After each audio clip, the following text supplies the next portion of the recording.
It's that timeless pursuit of when art merges with the artist, where we put ourselves out there, find that moment of motivation, and ride the momentum, and then love the very art we create. These are all deeply linked to the soul of who we are.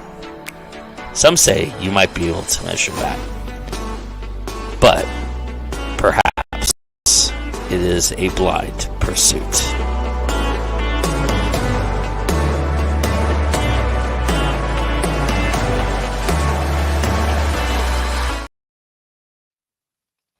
Yes, hello everybody. Welcome to 21 Grams. I am your host, Joe Compton, and I have the distinct and awesome pleasure to welcome Kendra Dodd to our show today. So, hello, Kendra. Thank you for joining us. Hello. Thank you for having me. Thank you so much, Joe. I would love to hear how you got to where you are now. So, tell everybody a little bit about yourself. Give us your kind of origin story, if you would. Wing and a prayer. No, I'm just teasing. How most of us get to where we are, right? Right? Exactly.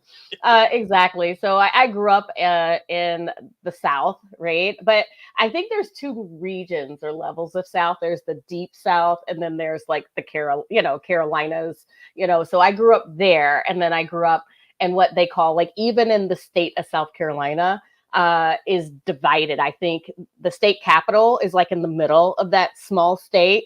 And so there's the upstate and the low country. So I grew up in what they call the upstate. So I'm really big on culture, i.e., segue into my book, right? A little bit already early. So grew up there. I call myself as American pie as you can get. Grew up my mom was an educator. My dad was a cop. And so did that. We moved to a small town. So we moved from where my parents were from at the age of 4 and a half, like 5, right before kindergarten. And we moved to this town. And that was different. I'm saying this and starting so early, and then I'm going to jump to college because that was significant. This was in the 70s. And 70s in the South, like, you have to realize, I put it in relation. There was no internet, like no social media. And here we are, my family moving to this town. And my dad was the first state trooper, to be more specific. They hired 2 within like that month of Black officers. And so here we are coming to this small town that everyone knew we were coming before social media.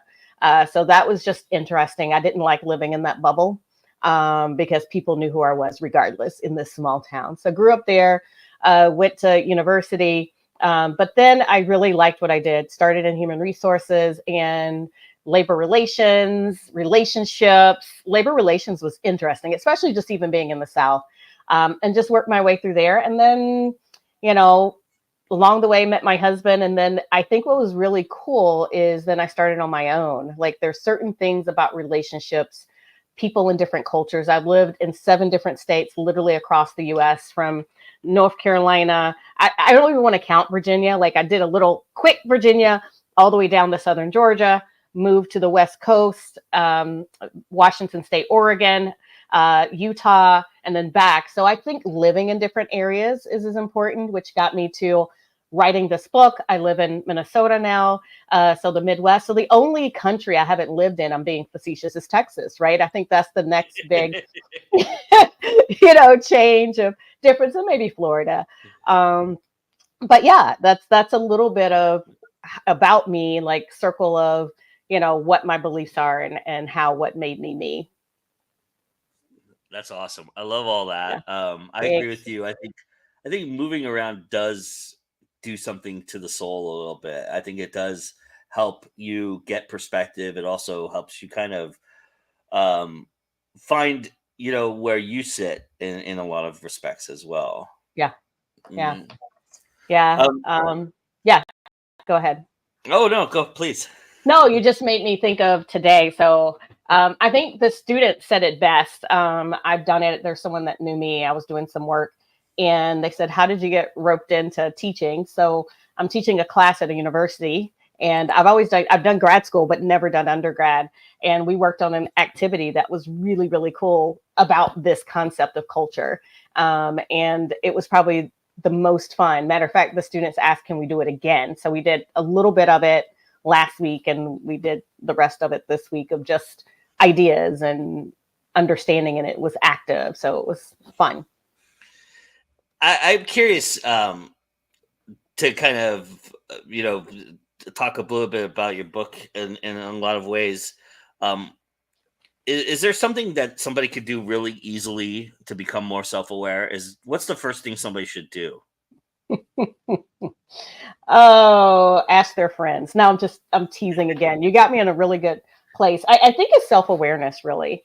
Um, if you cannot recognize, which is i.e. EQ, really, if you can't recognize what triggers you are, why you feel the way you feel, or why, what makes you happy, what makes you sad, all Yeah. through emotions, that if you can't be self-aware in that, and then what's valuable to you, I think it's very hard then to relate to someone else, right? If you can't even know how you feel, you can't empathize with someone else with any feeling because you don't even know how to feel correctly. So I would say it's a process, it's a journey. And I think it's very interesting of when you believe something, ask where did that belief come from? Mm. Why do I believe that? Why do I stand this position? What experiences have I had that led to those positions? And is it because of me or is it someone else? Like, where's that influence coming from? And so I think it's very important not just to say that's what I believe, but what are the reasons? What has caused you to get to that level of belief? Not because someone told you, but you really believe in that for a certain reason. Is there a lot of denial in that process? I would imagine that it feels like there's a lot of denial in that process.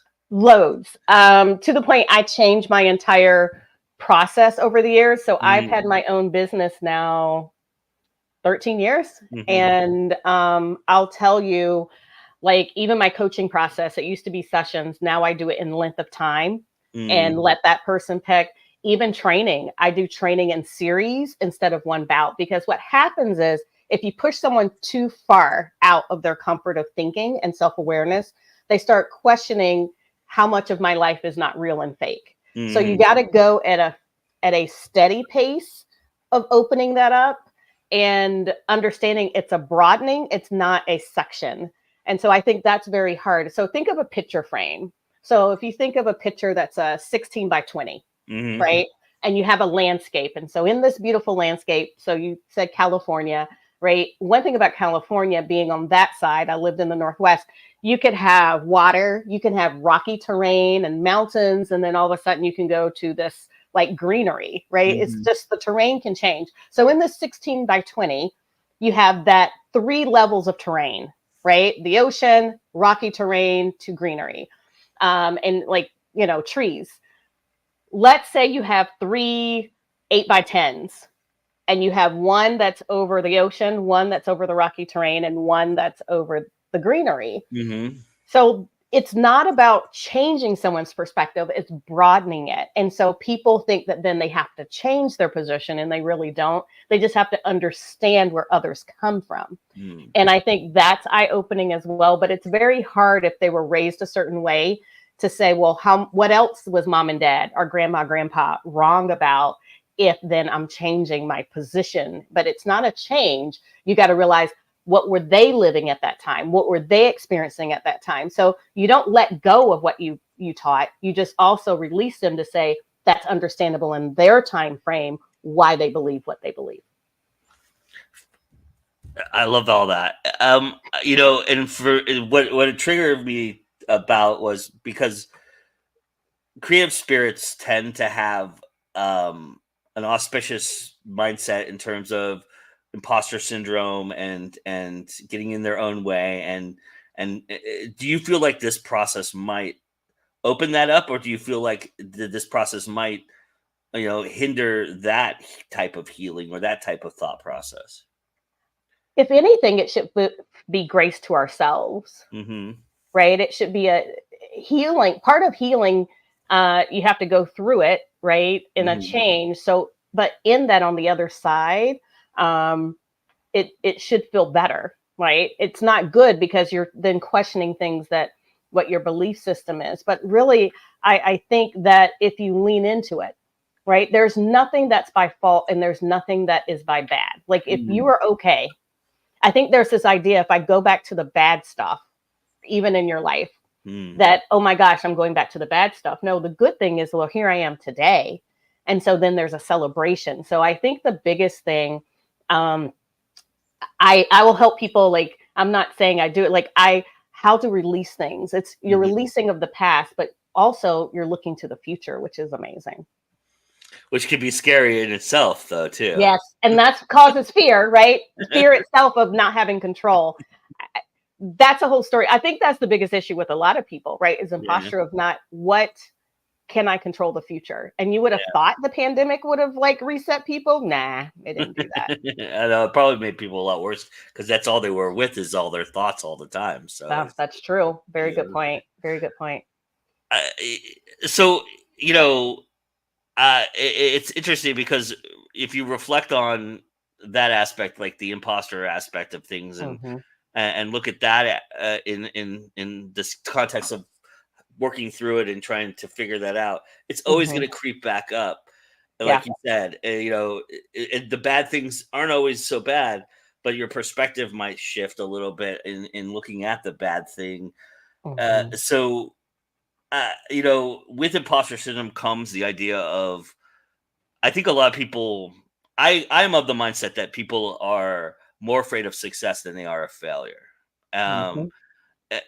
So in that respect, trying to apply this to that aspect of the imposter syndrome, you work through all the things that, you get to, like you said, your process. And then is that a next step? Is that the next evolution, kind of figuring out with the future how I'm going to accept success or accept failure, if that's what your bugaboo is. Right. The first thing I want, I think there's a step before that, is that people think the concept of imposter syndrome is a bad thing. Actually, it's a healthy thing if you research it. Like, if you don't have imposter syndrome, then potentially, it said 9 times out of 10, you're a narcissist, right? You don't do anything wrong. And so it's healthy. So when people say, I'm fearful, I mean, you can talk about the most famous people. They say they still get this little, I'm a little nervous before they go out and to perform. And so it is natural to think that. Now, if there's an overabundance of it, you need to find where that trauma comes from, right? If it debilitates you, like to the point that you're talking about, that you can't function, you won't move forward, right? And you have to face a certain fear. I think then out of that fear and moving past that, like, it's okay to feel this way. That's just saying I'm human. So then when we get to that of the healthy imposter syndrome and the thinking of that, like you said, is how do we move to that feel healthy? And I would say, it's so funny. You're making me think of this concept of do it afraid. But I'm like, okay, they're still afraid. I really, that's starting to bother me lately. It's like, well, if you're fearful, then do it afraid. I'm like, that's still not helping. So what do you do? So how do you do that? Find a friend, find a partner, find others that are, get a community. What is the one thing you can do? So those are the things, like, you got to help people when they're in the afraid. And so just to tell them to do it afraid is not helpful at all. That's still more paralyzing. So find our tools and techniques, find a mentor, find a coach, find someone that has done it. Like, research someone that has done the thing that you were. Figure out how to normalize your feelings. So those are the things I say to do to help you get out of this rut of fear. Was writing a book part of your process to get past the fear a little bit? Yeah. I mean, and that's why I have a publicist. Like, if I didn't, I'm telling you right now, this book would not exist if I didn't have a publisher. I could not self-publish. This book would not exist if I didn't have a publisher. If I did this on my own, yes, that was a fear thing. And she pushed me. And how are you doing? It's accountability. And so that's what I'm saying. How do you handle, what can you do? You can't do it by yourself in anything. So find other people in different ways to help you get out of that rut. In the book, you describe bridge moments, and I'm kind of curious if you can give us an overview of what that means and what that is to this process. Right. If people can see the book, you know, I've gotten different reviews, like professional reviews, literary reviews. They hated my cover, by the way. I'll take it once again. They're like, yeah, it's a good book, but the cover, yeah. But it talks about bridge moments. And so can you imagine there are two people as you see here? Yeah. Have you ever had a situation you're talking to someone, you've had relationship with someone, and just imagine a bridge and you have a fork. You can go this way on the bridge. Like there's plenty of trails in Minnesota. It's like per capita, the long, you know, tons of parts. And let's say you're talking and someone says something that kind of makes you, you know, like kind of hair goes up on your arm and you're like, what do they mean by that? Like, really? The natural person would probably say, well, they give them a pass, right? Mm. It's that moment where you've crossed over what you think about them. It's that little inkling, I call it a bridge moment, that you probably disagree with what they said. The comment really maybe you felt like is off color, maybe off putting, just didn't sit right in your gut. I call that a bridge moment. Mm. And so in that moment, you've crossed an idea or an emotion that's different than theirs. And so what do? Do you, hey, let me go down their thought process, or do I stay down mine? And so I call that a bridge moment because what happens is that bridge, like once you make that comment, maybe about, you know, a certain whatever, and I think differently, it starts this divide that you don't know subconsciously about what you think about that person. So either you learn their lane and you can walk together. And so that's where you stop. If you hit a bridge moment, I encourage to stop. And then I have a 4-step process you can go through to have a discussion of understanding where they come from, where you come from. And that's the bridge moment that I talked about, that we can, but here's one thing about a bridge, you can always go back to my perspective, but you're leaning into their perspective, you're crossing over to their side, they're crossing over to your side. And that's where collaboration, that's where, you know, harmony comes from. Right. And so that's what I call a bridge moment. What happens if you don't feel like the bridge is sturdy enough? And I talk about that, right? Mm. So that's fair. Is if you don't think the person is willing, unable, right, to Mm. have that, like you said, the bridge isn't sturdy enough, then you come to the resolve. So it's called the seed method. The D is decide how will you move forward in this relationship? How will you determine, right? That's what the D decide, determine what that relationship and what are you going to give. I'm from the South, and there's a comment that it's not a good thing if they tell you is bless your heart. Mm. And that's where you kind of release them of like, you know, they know not what they say and what they do, right? In that Mm. ability.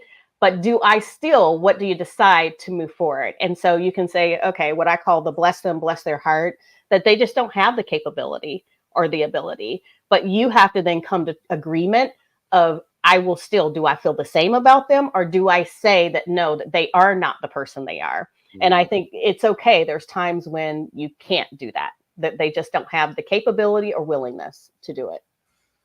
Something I've learned, I was telling you off air, and people who watch this know this already about me. I got divorced about 3 years ago, and working on myself and doing that process, I spent a lot of time self-reflecting and trying to figure out who I was again, and trying to find out, because I was a different person with that person for 10 years, right? And so I kind of lost a little bit of who I was before that. And looking back, that person before that wasn't all that great to begin with. It wasn't as foundational as I thought it was either. Mm-hmm. And so working through all that, I've kind of figured out that there's a lot of people I've grown apart from, a lot of people that their bridge is not sturdy enough for me to walk with them. Mm-hmm. And I feel like it's okay to go back to my bridge and never go to that bridge again. Do you feel Yep. the same way? Is that a healthy response to that aspect of this process? Yes. And I like, that's why I try to do a visualization. I'm really big on that. Is that, Hmm. like you said, their bridge isn't sturdy enough. Now, at some season, they may be rebuilding their bridge. They may notice that, hey, this isn't, then you go and transverse. So look at it Hmm. as everything's cyclical in life and nature, right? Everything's a flow. And so at that time, it's just not healthy. it's not healthy for me to transverse, for both of us to fall through. So not only then you're questioning yourself and others, then you've fallen and they've fallen, and it's just not good. Now, if they have built up and you pass their paths again and they are not, their bridge is better, than you can. But that's where you allow it to release and say, that's for their own safety and mine. And I think people feel like doing above and beyond their boundaries for their health is not healthy. It's not love either. There's it's Judith somebody, I forgot her last name, but she said doing too much is not an act of kindness, right? Like trying to go the bridge, let me try to save them. It actually is self-sabotage. Yeah, that's crazy. I mean, I so relate to all of that. I am curious for you in this process. You mentioned that without your publisher, this book would not exist.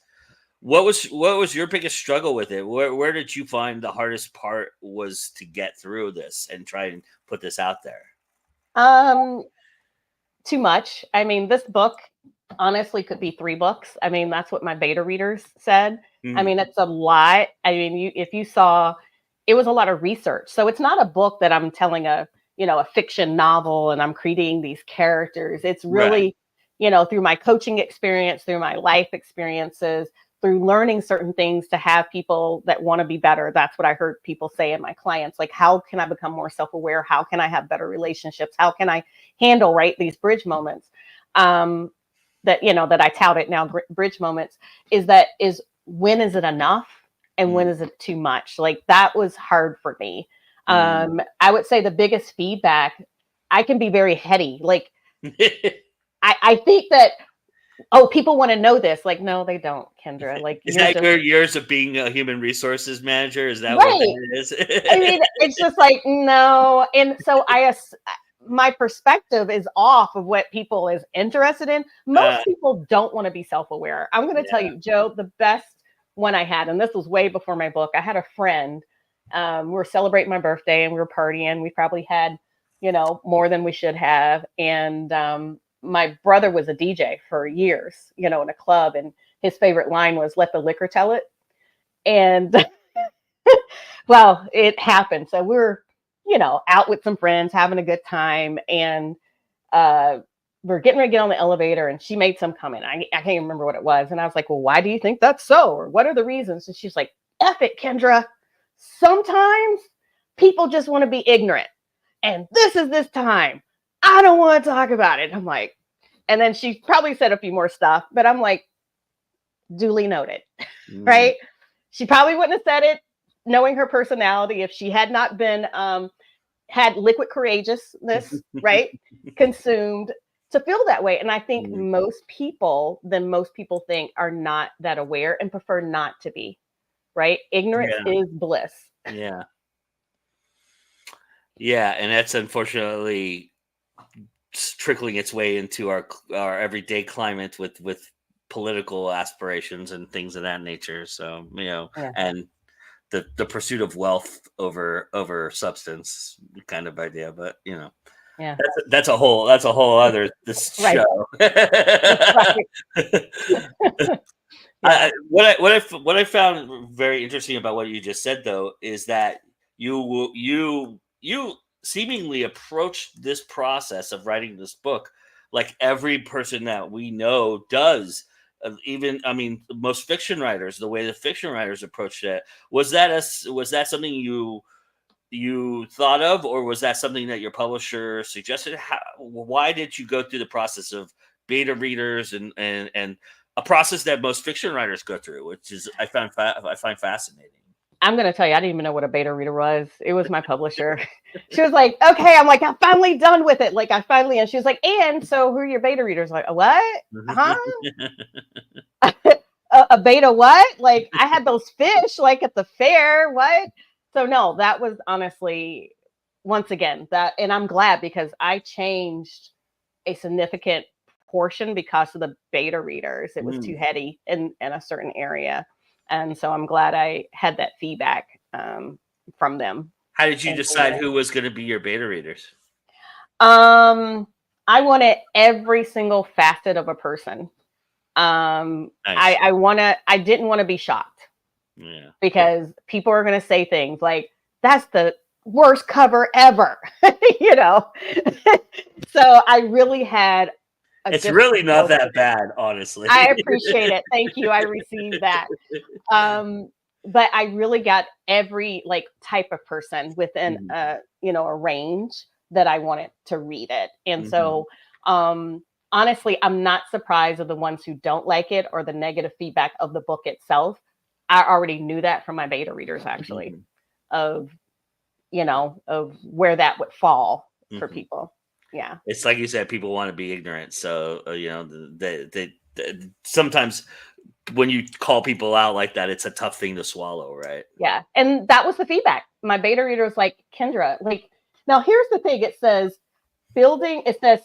I intentionally even added that self-guided journey by. So self-guided journey makes you think. Yeah. Yeah. And the beta reader was like, I like your beginning better. You're telling stories about you. I want to hear more about you. Yeah. Why it has all these, you're repeating certain things. Like, why are you doing that? And I'm like, got it. Right. It's not for everybody. Anita says that's a pretty good cover. So there you go. You got two votes of confidence there. Right. Thank you. Thank you. So yeah, it's for people if you're not ready to be self-aware. But here's the thing: this is what I tell people: if it gets to the point where it's too much, put it down. Yeah. Right. That's what I like. Like this book can take, if it takes you a year, if it takes you 2 years, it takes you 3 years. If you're better than you were than before you picked it up, I've done my job. Yeah. Right. And so that's one thing about it. If you actually read this in one sitting, then you haven't done it justice. Yeah. To be quite honest.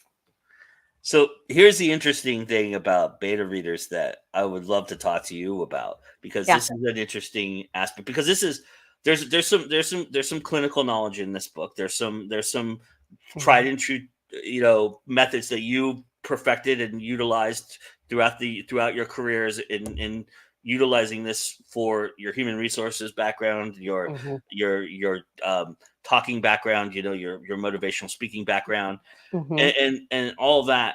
So when you're sure of the process, right? You've created this process and you're pretty sure of it, and then you get the feedback you get.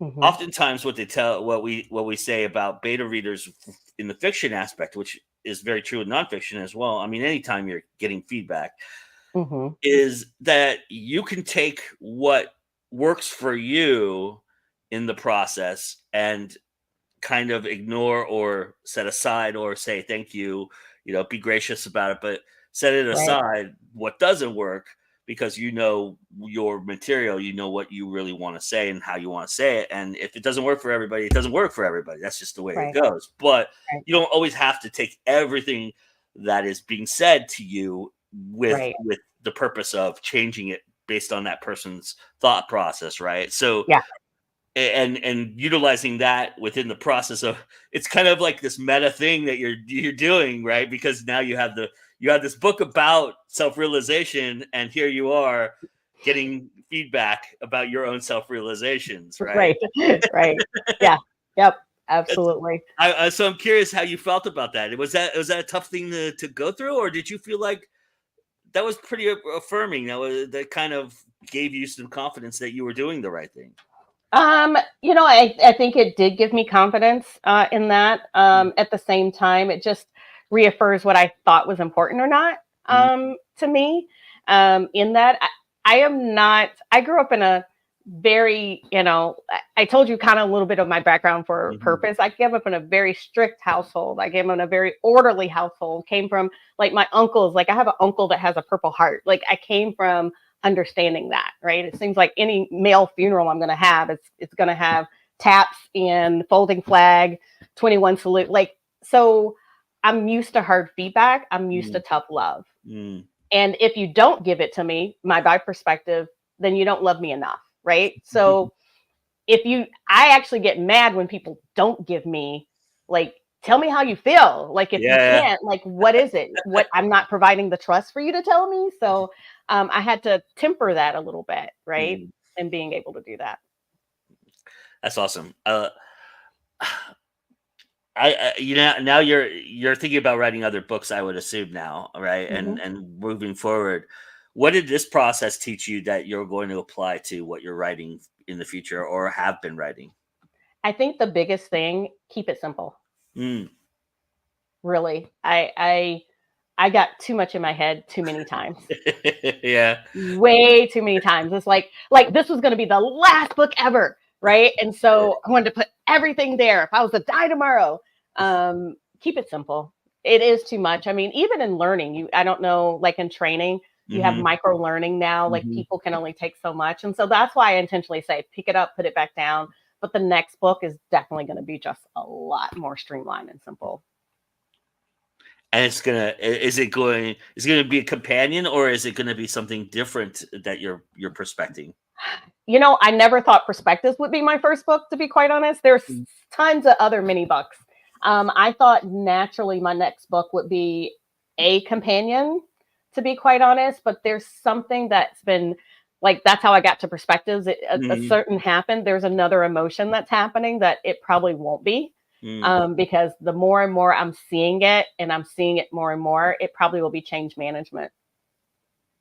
That's So cool. more of a team organization base that I'm seeing more and more. Like I thought I was going to do more of the seed method, like how to have the dialogue. Mhm. I might do change management and add the seed method again, but organizations are really bumping up, effing up on how they're protecting and taking care of each other in their Yeah. like their companies, and it's starting to really tick me off. That's what made me write this book. Like it had to get me to like frustration to write it, right? I'm like, oh, it'll be nice if I did this, but really what pushes me is that anger mode or that frustration mode, and change management keeps bubbling up more than anything. So how do you think a creative can use this book? Somebody who is in the creative fields, because this is very clinical, very structured. But how do you feel like a creative could use this book? What would you say a creative should do to start with this process? Well, it's the book is in three sections. The first section is the self-awareness section, and I Mhm. think that will be a perfect section for the creative. Even the second part of the section is how people see things differently. Mm. And then the last section is application. So the first and second section. So if I was even the flip, right? Let's say I'm a creative and it says inclusion and sense of belonging. Go figure, right? I did that one. And I have a quote in here, Eleanor Roosevelt, justice cannot be one side alone, but must be for both. And so there's reflective questions.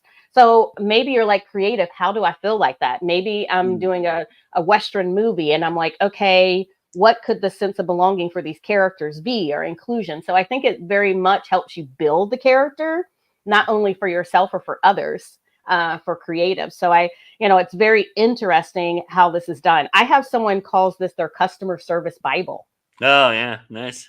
They literally say that they keep it every now and then by their desk, and they're frustrated. And like the middle, is like parts of structure, and I call them perspective planks. So each plank, thinking of a bridge, is a Mhm. perspective. So I just flip to aging, right, and that gives you more. So when you're thinking of, oh, I'm a creative, what does aging do? And a matter of fact, I just did some more studies not too long ago of the difference between millennials.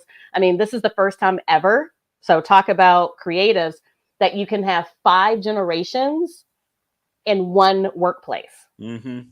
So that's where it just gets your creative juices going that you may not think about in character development, things that you want to do that you didn't think about those perspectives for that character. Uh, my background is in film, and I can tell you, having five different perspectives is easily the easiest thing you'll ever encounter in your lifetime, because you'll have you'll have the older person who runs the studio who's giving you the money that has a perspective, and then you have the director of photography who has a different perspective because they've been doing it longer, and Mhm. they have a dislike for the actor, or the sound guy doesn't like the way the actor projects, and so Mhm. everybody's generational perspective comes into play when collaborating on a creative force like that. Mhm. So, so I Yeah. can totally appreciate all that for Right. sure. Yeah. Uh, And I don't think people realize it really. no, no, no, because I think, like you said, there is. I mean, when you're in a creative space, you're creating, right? So that utilizes a different part of your brain. So it's not like you're thinking about the technical aspect of what this person went through in their lifetime, or Right. the things that probably would help bridge those gaps and be bridge moments for, and probably help the creative process on top of all of that, right? If I Right. have a perspective of that DP and what they're thinking about, it's kind of why I like being a director, is because you do have to have that. You have to know how to talk to your DP is going to be different than talking to an actor, right? Who's super Mhm. sensitive and super doesn't take direction, or wants direction this way, and the Mhm. DP wants to just set a camera and shoot whatever that is, and they're frustrated because the impatience of that process, they're ready to go, and the actor's not ready to go because they got to get into their character, they get into their process, right? And Right. so as a director, Yeah. you have to manage all of that, and it's kind of Right. it's like being a CEO or a manager of a That's a office. That's a lot. Like you're making me think of something that my students are doing as an activity. So the class is Monday, Wednesday, Fridays. And so Fridays, a lot of times is them to go in small groups. I call Mm, them teams. mm, And so they get in their teams to go through what they've learned to interact. And so what they got to do this Friday is to bring 5 artifacts of different things that I asked. And one of them, it all starts with C, right? With understanding culture. And one of them is color, mm, which that is the one aspect I did twice in the book mm, that I had to separate color, meaning the things that you wear, and mhm, color, meaning like your hue of your skin and how mhm, that can impact perspective. And so they got to bring a color that means in their eyes powerful or that's impactful, that of a certain color. And they're like, what? Like, huh? And I just told them the color of white and what that means for me and what that looks like. And so color, like I'm thinking of film. I'm a Marvel and Star Wars type. Like I'm thinking of the colors in uniform. I'm thinking of like Darth Vader and mhm, black. Like color, right? I'm thinking of you directing can mean a lot. mhm. And it can mean Absolutely. different things for different countries and regions. And Mhm, so I'm just thinking about directing of, hey, you can reflect on the color chapter of this and like, oh, how do I feel about color? And what you mean, color can mean different things. Like even a white dress is Western. It's not every culture uses white for right, a wedding, right? right, So yeah, yeah. Yeah, I mean, the different colors of the lightsabers and what they mean too. That's super important in that lore and aspects of that. And that's the thing. I think that's what I think. If people look at that and become self aware, they notice those things because those things reflect their personality or their beliefs, right? And so that's why there is a fandom for those things, is because those things all have that subconscious little nuggets and interesting influences that we all mhm, take in differently and right, figure out, right? And right, even the person who made it, the director, has a different perspective than anybody else. And then, when people come up to him and go, "Oh, I think you did this because of this subconscious the thing you were thinking about." Okay, if that's how you feel, great, but that's not what I was doing, right? right, Uh, right. I was Yeah. just trying to get it. I was just trying to get a shot in with a lightsaber. I was just trying to make it cool. Sorry. Right, right. I'm not gonna lie. I'm seeing that the most. Like I have become a whole addicted to the whole Bridgerton thing and people over analyzing all of that. Like realize like what she's doing is still fiction, right? Like it is loose fiction. Like just get over it. Like people are trying to put reality to this fiction that she's embellished to real history. Like just let it go. Just enjoy it. Yeah. I, you know, I am curious though, because writing a book is such a solitary exercise. It's such a process for you internally. Yeah. Was there certain things that you, going through that process, added into this book or added into your perspective that changed because of going through this solitary process? Yeah, it was. I think it was a lifesaver for me at the time that I wrote it or started writing it, because I'm in Minnesota. And during 2020, Minnesota got on the map internationally, Mm, right? And the work that I do, I had to put that release somewhere, like because I wanted people to trust and hear what I say. But there's times that I was like, I can't believe you're saying that, right? Like, and what people do. Matter of fact, here's a joke, and this is a true story. I've become really good at coping to listen to other people's perspective that sometimes may be far left or very far right for me, but still provide a safe space. And so writing this book helped me become safe of those people of extreme. And I still listen to extremes intentionally, right? Some people can't mentally handle, like, or emotionally handle hearing the extremes of like the political. Joe, I'm listening to both sides, extremes. And I get the feedback of both sides. And it's just, and I read it and I'm part of it. And it's just interesting, to the point. Here's a joke I found out a month ago. So I have braces. I don't know if you noticed, I have adult braces, right? Well, I'm adult with braces, right? And I've had them longer. They told me it was going to be 13 months. Joe, it's over 2 years. And so finally I was like, what is the deal? Like, what is going on? And so I'm breaking the wire. They're like, we've never had this problem before. I'm literally breaking like the steel wire in my braces. And I'm like, what am I doing wrong? I'm not eating nuts. I'm not eating, And so finally, about a month ago, my orthodontist says, I think I know what you're doing. You're clutching your teeth. You're completely clutching your teeth. Do you think you do that? And I'm like, I wish you had told me a year ago. I'm like, yeah, that's my coping mechanism. Someone say something, I'm like, what the fuck? So I'm like, okay, I got to work on a different coping mechanism, like with my face when I'm dealing with these clients that are just extreme and feeling things. So that's the funny thing is, so I did internally. So this book was a lifesaver during that time, and being able to process it in a different way in my mind, it felt like my mission, right, at that time, to create something in which people don't even know what they do sometimes or say and believe. For people of academia and people who, achieve certain success in life and get to a certain point where they have a process where they've created this, way to deal with things and be part of society and everything like that. But in a way that is so uniquely thought of, right? So like you've really thought about a lot of this. I'm sure this has been something you've been working on for a very long time.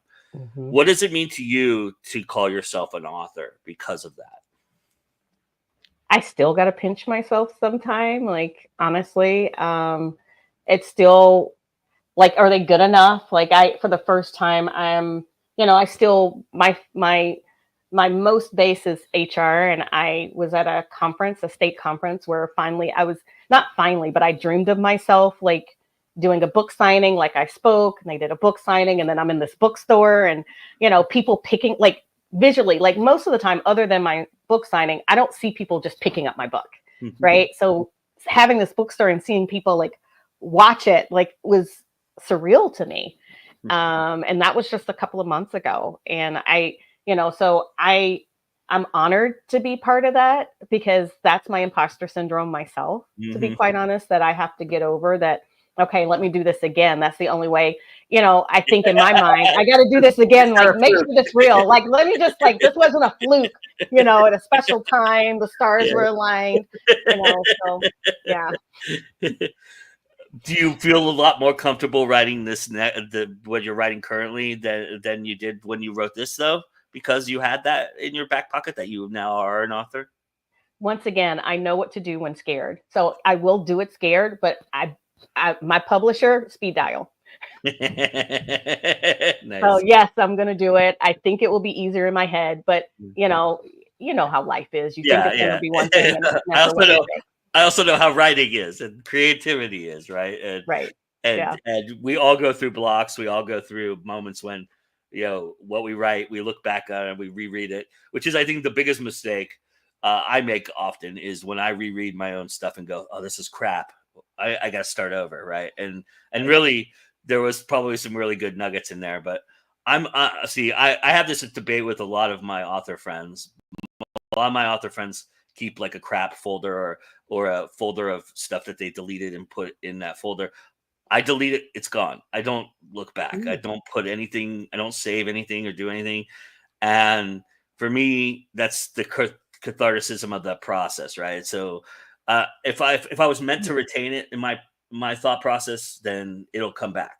That's how I feel like. So that's how I deal with it. But so doing all that that's my process, and it's kind of fascinating to go through that aspect of it. So I think that's a very key takeaway. I'm gonna do that. I don't know if you've heard of Marie Kondo. uh-huh. Yeah, so the sparkling joy, like I've kept everything. I have every printed out, like you know what? And I was just looking at it because it's taking up a big section of my file cabinet. I think I'm Mhm. gonna take that advice because I got to release that. Like that's over. I have the book. It's published, Mhm. and let that all go so there's room for me to write again. So yeah, Yeah, thank I you. mean, I tried once upon a time to save stuff, and then it's exactly what happens is I've Hmm. outgrown it or I outwrote it, Yeah, and it doesn't make any sense to. I'm going, why did I yeah, save this? It doesn't do me any justice. yeah. Well, I'm glad, and Anita's with me. She's one of the author friends who does also deletes, so I appreciate that. Yeah, I love the kinship. It Hi, makes me not Anita. feel so terrible. Yeah. Yeah, Yeah, I mean, I like it. it's just one of those things, right? But everybody has their own process, and so I am curious if you feel like you've developed a process, or moreover, did you find a voice for yourself? Do you feel like you have a strong voice now that you've published something?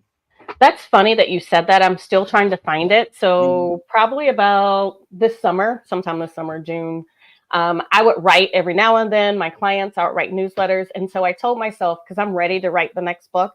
Mhm. I told myself I'm writing an article every Wednesday to just find that pattern, and so that is what I'm telling myself until I'm ready to say, okay, I'm gonna write this book now, and just to find that voice because this was very much of a gift, but now I want the next one. If it's change management, it's going to be more of a directive. Mhm. It's going to be reflection and a directive. So I got to find my voice of what I feel in that.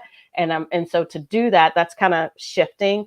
I've been writing these articles now. So it's been what, at least 16, 17 weeks Nice. every week of what I'm feeling to make sure I feel good about when then I write. So that's what I've been challenging myself. And that helps with the process of writing too, right? If you're Yeah. writing every day, you're exercising that muscle, right? So Yep. it's kind of like going out and exercising, right? So Hmm. I Yeah. appreciate that. Okay, last question, and then I'm gonna Yeah. put you to the fire a little bit. Uh, Okay. so, so, what is one thing you feel like you feel like somebody could do absolutely wrong and still be okay in self reflection? Not giving themselves grace. Hmm. You beat yourself up. It's kind of that imposter syndrome, Hmm. like to the nth degree, that you don't allow yourself to be human, right? And we all are. It's that failure. There's so much into it. You gotta learn to let go. Kind of what you said, even with the book. What I was, even this exchange we've had, I'm not the same person I was an hour before we started talking. Hmm. And so just realizing that and giving yourself grace, and it's okay to change your mind, Hmm. And so I hope we change our underwear every day. Well, heck, why can't we change our mind? Yeah. Yeah, good Yeah. point. Yeah. And there are some people who don't change their underwear every day, so that You know, if they want to wallow in that. All right, Kendra. I need you to pick five numbers between 1 and 50 for me. Okay. 47. Okay, keep going. Just give me all five right now. Oh, okay. So 47, 42. I don't know why I'm in the 40s. Uh, 38, Okay. 17, Okay. and 9. All right. All right. Okay. So number 47. Oh, where is? Okay. Hang on just a second. Actually, this thing just okay. Hang on. Sorry. Okay. No, you're fine.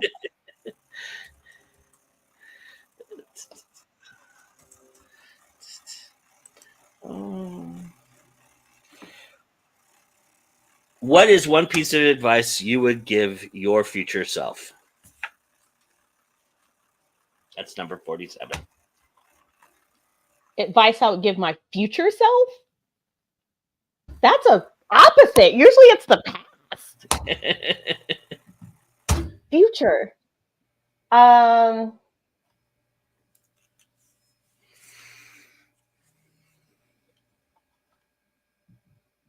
You can always come back home. Nice. All right. Number 42 is, what can I do to practice more self-care throughout the week? Others or me? Either one. If you want to turn it to yourself, that's fine. Right. If you want it said I, so I was just trying to figure. I think that any of us, right? I really do believe for self-care is just that concept that we talked about of letting go.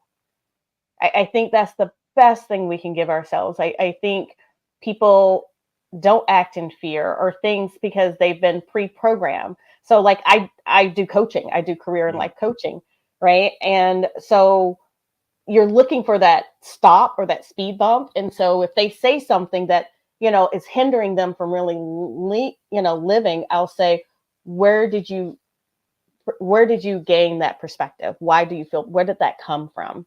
And so that's where you can is letting go of where that is. Yeah. Nice. Yeah. Self-care. Awesome. Number 38 is, if you could travel anywhere in the world right now, where would you go? I'm going to be cheating on this one.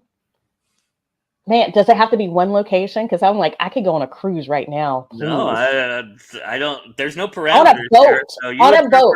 Anywhere you want. Yes. So my place, my home, my essentials will be on a cruise, and then taking it to everywhere. Right? Like how if I like perspectives, then yeah. So my home would be the boat, but then going all the different places.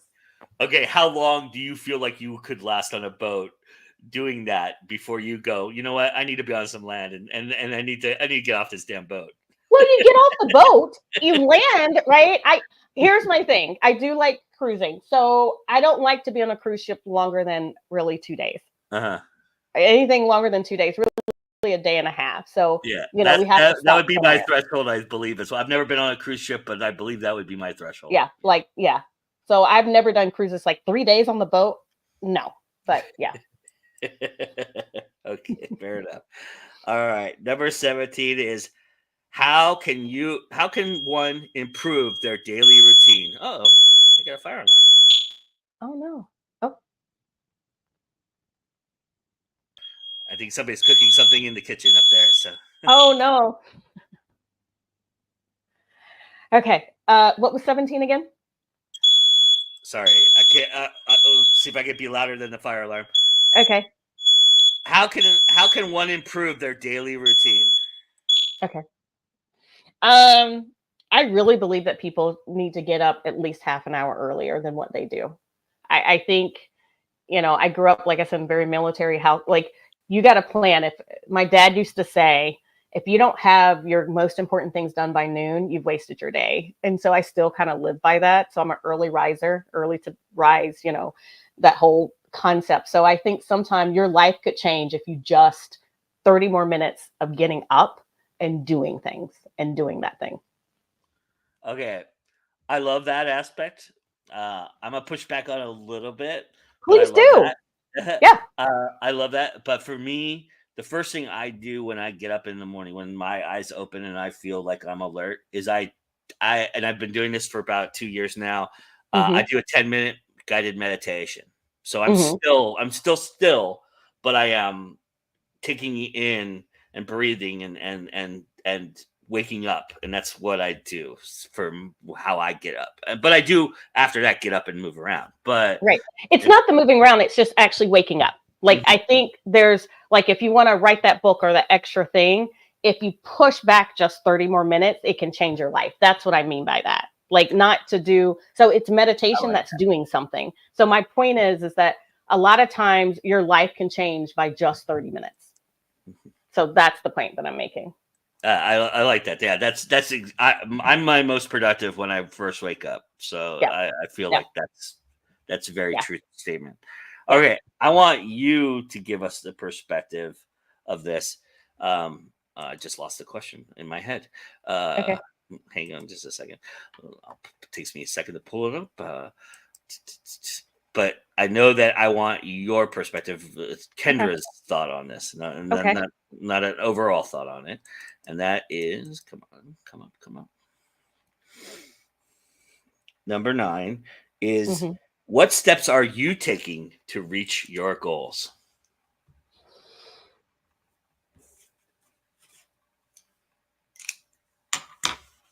Um,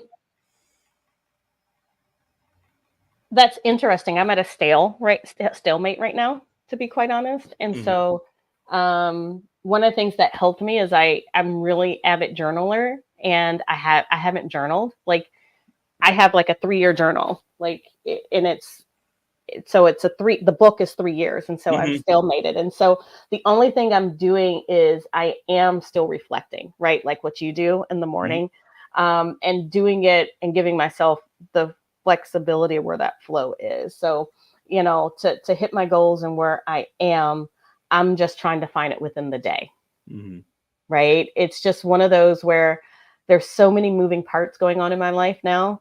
There's a lot going on as far as movement. Um, like I said, I'm trying to go step. It's just, what is the key thing? What's the big thing I did for myself? Like, what is that big step for today? mhm, Right? Today could be you.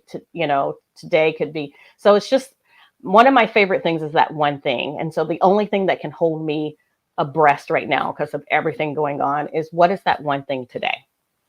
And mhm, maybe that one thing today is I did my hair, mhm. but I have to recognize it. The key for me is it's very easy to say, oh, it wasn't good enough. I did my hair. Nope. Then maybe that's huge. Right. Yeah.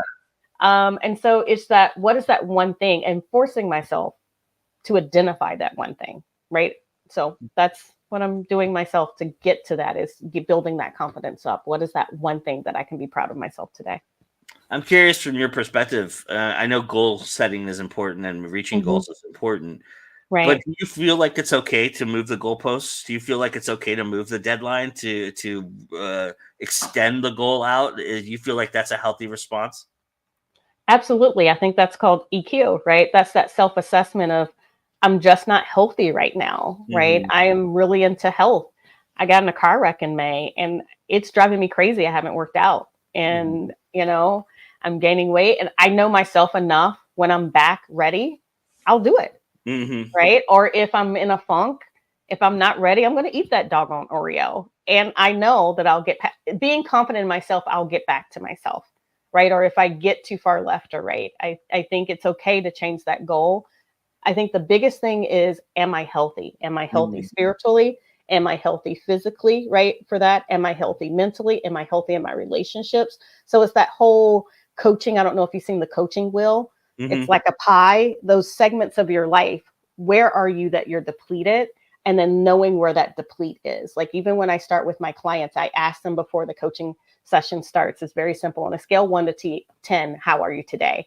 If you're a 4, guess what? We're not going to do an intense, you know, like coaching session. If I'm a 7, let's rock it. Like, let's rock and roll. And so I think we have to give ourselves that grace. Is there a method to how far you move it out? No, I mean, this book actually was it. I mean, I Mhm, had this identity. I mean, I pushed this book three times out. But I tell you, when it went out, it was the perfect timing. It came out mhm. on MLK Day. That was my launch day. Nice. Like, there was nothing more perfect Right. than having it come out on MLK Day, right? So Right. if it was all the other times in the date, so it will all fall into place in due time, right? Funny, I'll tell you a little funny anecdote before we leave here, and that's I was supposed to be born 4 months prior to when I was actually born. I was Oh, actually late that long because during when I was born, they didn't induce. There was no such thing as that. It didn't exist. So my mom carried me for like extra 10 weeks that she wasn't supposed to carry me. And Wow. I always tell people that my mom never mentions it ever. Because her thing is, you were born when God told you were supposed to be born, and that's how she reflects it. And so it's kind of like, you know, the universe kept moving the goalpost for me to come out, but my mom was okay. She just accepted it and said, you know what, it happened when it was supposed to happen. She said it's the most painful thing I've ever been through in my entire life. And you know, she was thankful that I was a good baby. She always tells people I was a good baby. So because Hmm. if I was a really terrible baby, my brother may not exist now. Uh, but yeah, but that, yeah, she always says that. She always says, I never tell anybody that you know you were late, because it doesn't matter. You were born when you were supposed to be born. So Yeah, I completely agree.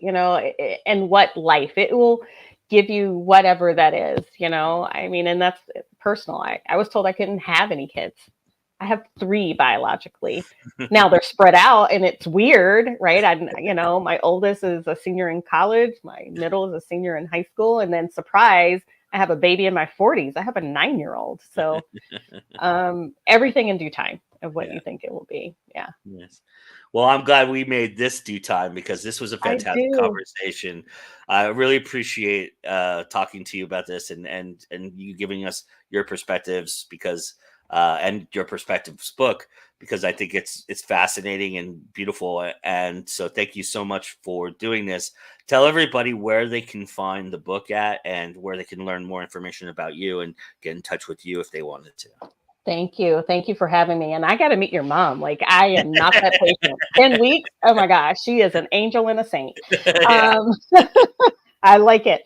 But Perspectives, you can find me in any major bookstore online. So Barnes and Nobles, even I lived in Portland, Oregon, Powell's bookstore, one of my favorite places at that time when I lived there, or even Amazon, right? So you can look, or even I'll have to give a shout out to Kirk House Publishers. That's my publisher. So any of those locations, you can find it. Learn more about me. You can go to www.kendraqdodd.com. We'll send you to my website. And if you want to say, hey, Kendra's writing articles every week, the articles are posted in LinkedIn. So if you're on LinkedIn and you want to see what I'm writing about every week, you can definitely find me on LinkedIn as well. Awesome. Everybody go check that out. Go get this book. I'm telling you, as a creative, it'll help your process tremendously. So everybody go do that. And thank you again for everybody joining us. And remember, that's always time to go indie now. We'll see you again next time. Bye, everybody.